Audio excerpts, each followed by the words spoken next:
दोस्तों इस वीडियो में हम आपको रैंडी ऑर्टन के बारे में 5 हैरानकुन हकायक बताएंगे। तो चलिए शुरू करते हैं। अस्सलाम वालेकुम दोस्तों, मैं हूं मोहम्मद उस्मान और आप देख रहे हैं सोशल उर्दू टीवी। दोस्तों रैंडी ऑर्टन WWE के चंद बड़े रेसलर्स में से एक हैं और इन्हें WWE में the apex predator, the viper और द लेजेंड किलर जैसे नामों से भी जाना जाता है। दोस्तों इस वीडियो में हम आपको रैंडी ऑर्टन के बारे में चंद अनोखी बातें बताएंगे। तो चलिए वीडियो की तरफ बढ़ते हैं। नंबर 5, दोस्तों रैंडी ऑर्टन एक 3rd जनरेशन रेसलर हैं, यानी इनके बाप दादा भी रेसलिंग ही किया करते थे। इनके दादा जिनका नाम बॉब ऑर्टन है वो भी एक प्रोफेशनल रेसलर थे और इनके फादर काउबॉय बॉब ऑर्टन भी WWF में रेसलिंग कर चुके हैं। मगर इतने ताल्लुकात होने के बावजूद इनके लिए रेसलिंग में आना इतना आसान नहीं था और शुरू में इन्हें एक रेफरी के तौर पर भी काम करना पड़ा, मगर बाद में अपनी मेहनत से ये एक प्रोफेशनल रेसलर बनने में कामयाब हो गए।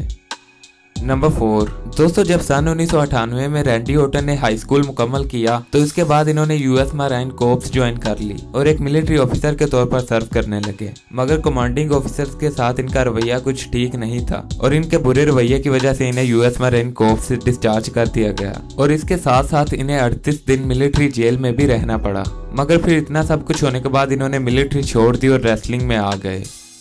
नंबर 3, दोस्तों WWE के तमाम रेसलर्स अक्सर बैक स्टेज और WWE से बाहर इंटरव्यूज देते रहते हैं और रैंडी ऑर्टन ने भी कई इंटरव्यूज दिए हैं। मगर जितने खतरनाक ये WWE में हैं उतने ही WWE से बाहर भी हैं, क्योंकि ऐसा ही एक इंटरव्यू देते वक्त इन्होंने इंटरव्यूअर पर फिजिकली अटैक कर दिया था और उसे एक थप्पड़ दे मारा। यही वजह है कि ज्यादातर इंटरव्यूअर इनका इंटरव्यू लेने से घबराते हैं।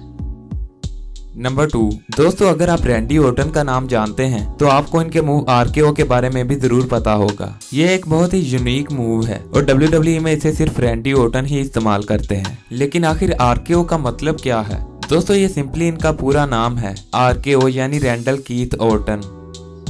नंबर 1, दोस्तों रैंडी ऑर्टन ने WWE में ज्यादातर काम एक हील रेसलर के तौर पर किया है। यही वजह है कि इन्हें कई मरतबा फैंस की जानिब से हेट का सामना भी करना पड़ता है। और दोस्तों ये बात है 30 जुलाई 2013 की, जब इन पर एक फैन ने हमला कर दिया। तब ये साउथ अफ्रीका में एक हाउस शो कर रहे थे और वो फैन रिंग में आया और इनको लो ब्लो कर दी और इसके बाद इसे बाहर निकाला गया और WWE ने बताया कि ये कोई स्टोरी लाइन का हिस्सा नहीं था, बल्कि ये एक रियल एक्सीडेंट था और WWE ने उस फैंस पर सख्त एक्शन लिया और उसे 500 रैंड जुर्माने के साथ साथ 30 दिन जेल में भी रहना पड़ा।